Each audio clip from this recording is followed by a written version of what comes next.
The heavy, rusted door to the employee changing room always felt colder than the rest of the abandoned hospital. My name is Alex, and I took this job at St. Jude's, not because I was desperate, exactly, but because the ad was peculiar. Night watchman, St. Jude's Hospital, unique responsibilities, competitive pay. That was it. No mention of it being condemned, no hint that most of its windows were boarded up, or that the air inside hummed with a silence so profound it felt like a presence. I'd seen the building countless times, a skeletal landmark on the edge of town, a place local kids dared each other to explore. Now, it was my workplace. The first few nights were unsettling, as you might expect. The vast, empty corridors echoed with every footstep, every rustle of my uniform. Dust motes danced in the beam of my flashlight, illuminating peeling paint and faded murals from a forgotten era of medicine. My job, as outlined by Mr. Henderson, the gaunt, perpetually tired administrator who'd hired me, was simple. Patrol the accessible floors, ensure no squatters or vandals had found their way in, and report any structural issues. He'd given me a faded map, mostly accurate, with several floors explicitly marked out of bounds. These levels are unstable, Alex. Do not, under any circumstances, attempt to access them.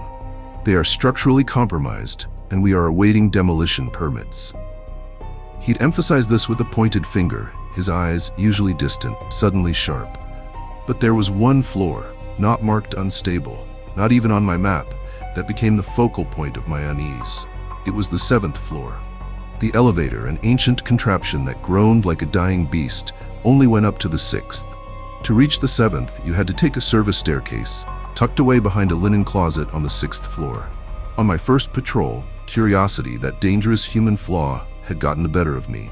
I'd pushed through the closet, found the stairwell, and started to ascend. The air grew noticeably colder, heavier, with each step.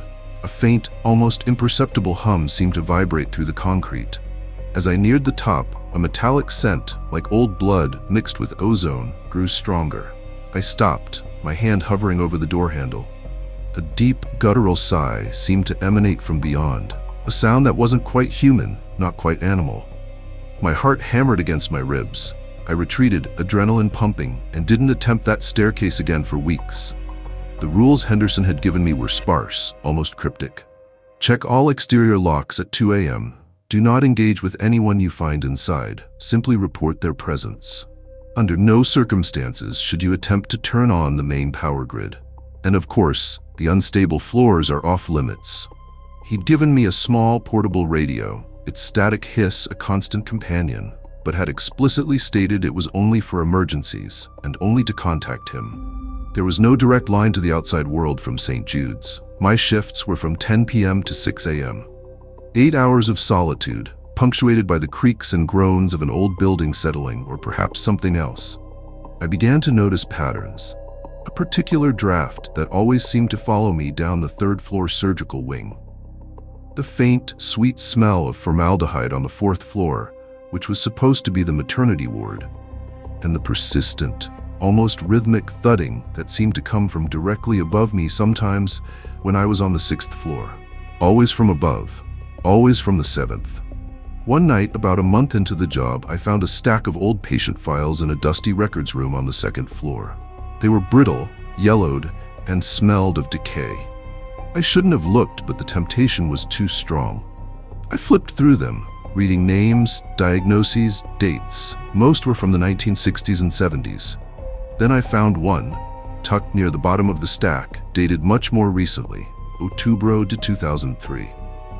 The patient's name was Elias Vance. Diagnosis: episodio psicotico agudo paranoia delirante. Treatment: experimental therapies. The most unsettling detail was the room number, 703. The 7th floor. My breath hitched. Henderson had told me the hospital had been abandoned since the final Dos Annos 80. This file, however, clearly indicated activity well into the new millennium. And on the floor he'd never mentioned, the one accessible only by a hidden staircase. The information was sparse, almost redacted, but the handwritten notes in the margin were chilling.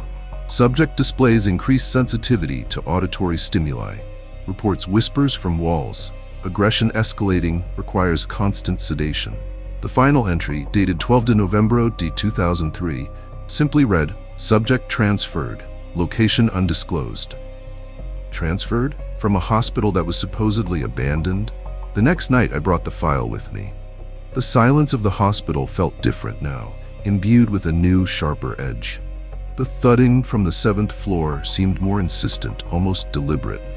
I found myself lingering on the 6th floor, staring at the linen closet door, the one that hid the staircase. The humid air, the scent of antiseptic that still clung to the fabric of the old sheets inside, it all felt like a stage set for something deeply wrong. I decided I needed more information.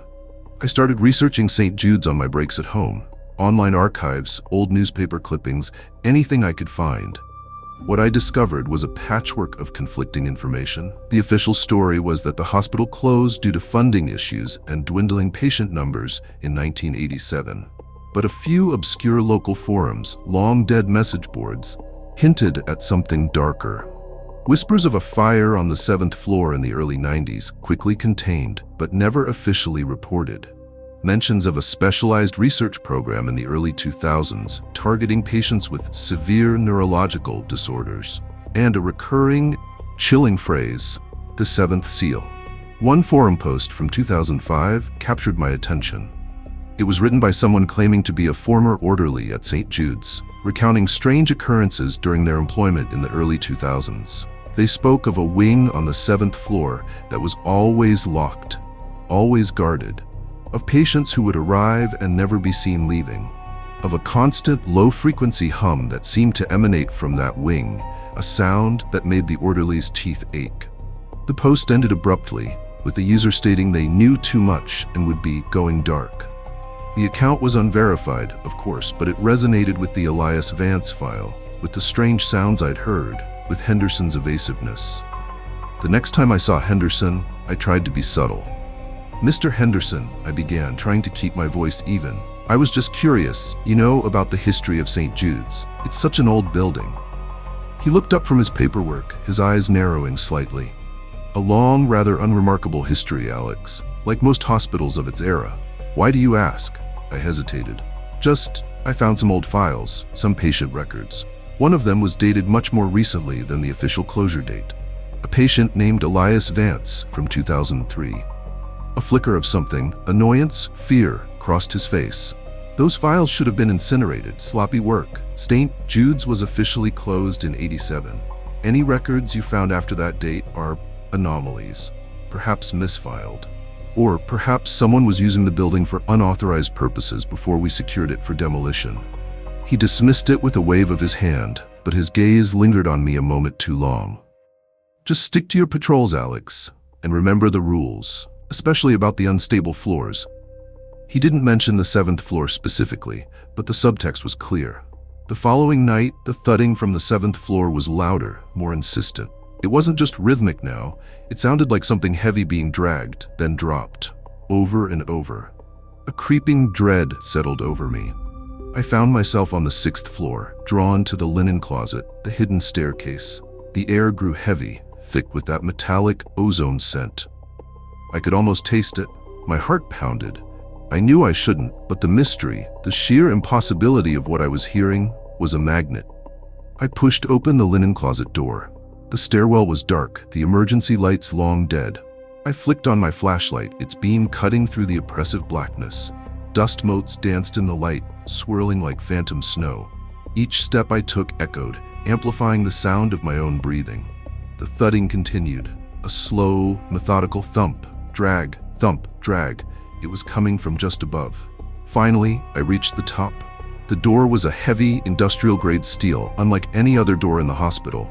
It had no handle, only a small keycard reader, now dark and inert. But there was a small, grimy window set into the door, covered with a thick layer of dust. My hand trembled as I wiped away the grime, peering inside. The beam of my flashlight pierced the darkness. The 7th floor was different, not abandoned like the others. There were still machines, large, humming consoles with blinking lights, though many were powered off. Wires snaked across the floor, connecting various pieces of equipment. It looked like a laboratory, or perhaps some kind of medical research facility. And then I saw it.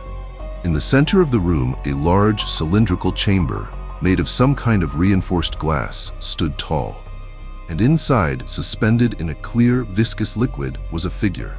It was human-shaped, but distorted, elongated, its skin a sickly pale green. Tubes ran from its body to the surrounding machinery. Its eyes were open, wide and staring, fixed on nothing. It was Elias Vance. I knew it somehow. The file, the date, the experimental treatments. This was the transfer. He hadn't been transferred out, he'd been transferred up. The thudding stopped. My blood ran cold. I heard another sound then, a low, rasping breath coming from just behind the cylinder. My flashlight beam swung wildly, catching a glimpse of something moving in the shadows. Something large, something that wasn't supposed to be there. A figure emerged, tall and gaunt, dressed in a familiar, rumpled suit. Mr. Henderson. His face was devoid of emotion, his eyes like chips of ice. "Alex," he said, his voice a low, even rumble, "you weren't supposed to come up here." He held something in his hand, a small, black device. He pressed a button. A low, agonizing hum started to fill the room, a sound that vibrated through my bones, making my teeth ache, just as the old forum post had described. The figure in the cylinder, Elias Vance, began to stir, his eyes rolling, his body twitching. "This is why St. Jude's was never officially demolished, Alex," Henderson continued, his voice cutting through the rising hum. "This is the real work, the research. We've been cultivating certain sensitivities. Elias is one of our most promising subjects. He can perceive frequencies beyond human hearing. He can project." The hum intensified. The glass cylinder began to glow faintly. Elias Vance's mouth opened in a silent scream, and a wave of pure, concentrated dread washed over me, a psychic assault that brought me to my knees. It wasn't just fear, it was despair, madness, a torrent of raw, unfiltered terror. I felt my mind beginning to unravel. Henderson stepped closer, his shadow falling over me. "You've been a good watchman, Alex. Efficient, observant. A little too observant, perhaps, but now you understand the one rule, the only rule, and why it must be kept." As the psychic assault intensified, my vision blurred. I could feel something pressing in on me, something unseen, something vast and ancient that Elias Vance was somehow channeling. The whispers I'd read about in his file, they weren't from the walls, they were from him, and they were meant for me. Before everything faded to black, I heard Henderson's voice, calm and chillingly clear, despite the roaring in my ears. "Don't worry, Alex. You'll be joining our research. The 7th floor always has room for one more." The last thing I saw was the distorted, screaming face of Elias Vance, pressed against the glass, his eyes wide, mirroring my own terror.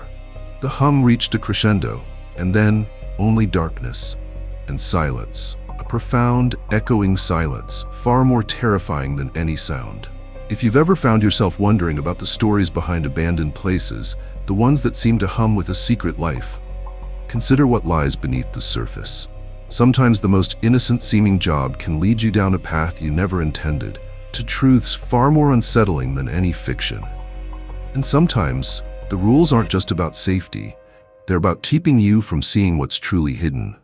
What secrets do you think your town's forgotten buildings hold? Share your theories in the comments below. The next time I woke, I was strapped to a gurney, a cold, metallic taste in my mouth. The air was thick with the scent of ozone and something else, something metallic and sweet.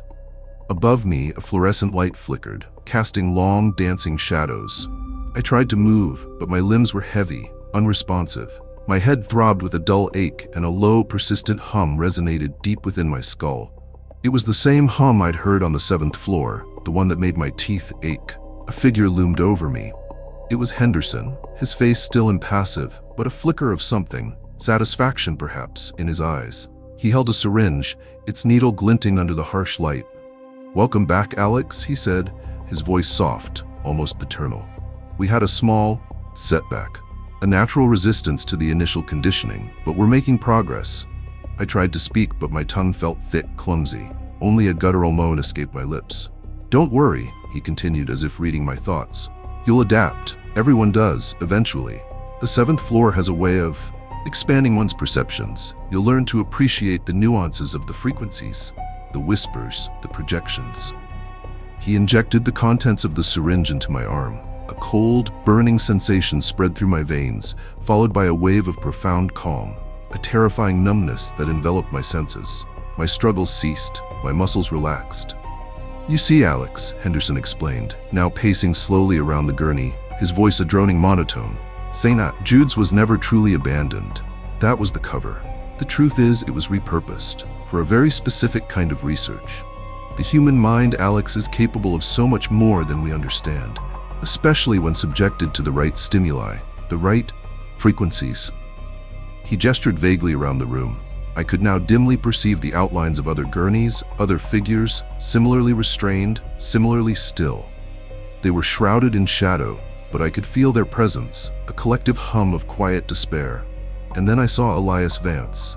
He was still in his cylinder, but the liquid around him shimmered, and his eyes, wide and unblinking, seemed to peer directly into my soul. He was radiating something, a silent, agonizing scream that bypassed my ears and went straight to the core of my being. Elias is our most successful subject, Henderson said, following my gaze. His sensitivity is unparalleled. He can project, as I said. He can influence. He can... Shepherd? The word sent a shiver down my spine, even through the chemical calm. And you, Alex, Henderson said, stopping beside me, his face close to mine, you have a unique constitution, a natural curiosity, a thirst for knowledge, excellent traits for a new participant. We believe you have the potential to be even more, to truly understand the truth of the seventh floor. The hum intensified. My vision sharpened, but not in a normal way. I started to see patterns in the air, shimmering currents of energy. The walls seemed to breathe. The shadows pulsed with a hidden life. The whispers began, not in my ears, but directly in my mind, a cacophony of voices, ancient and alien, speaking in a language I couldn't comprehend, yet somehow understood. They spoke of fear, of despair, of an endless void. Henderson smiled, a chilling, joyless expression. You're starting to hear them, aren't you? The true residents of St. Jude's. The ones Elias can reach, the ones we are learning to control. My body was paralyzed, but my mind was a maelstrom. The whispers became a chorus, a symphony of dread. I wanted to scream, to tear myself free, but I was utterly helpless. I was on the seventh floor, and I was part of the research. The abandoned hospital was not abandoned at all. It was a cage, a laboratory, a gateway, and I was trapped within its walls, forever listening to the secrets of the seventh floor, forever bound to the hum, the whispers, and the chilling truth that Henderson had so carefully cultivated. My job wasn't to watch the hospital, it was to become part of it. The rule wasn't to keep me safe, it was to keep me from the truth until it was too late. And now the truth was all there was.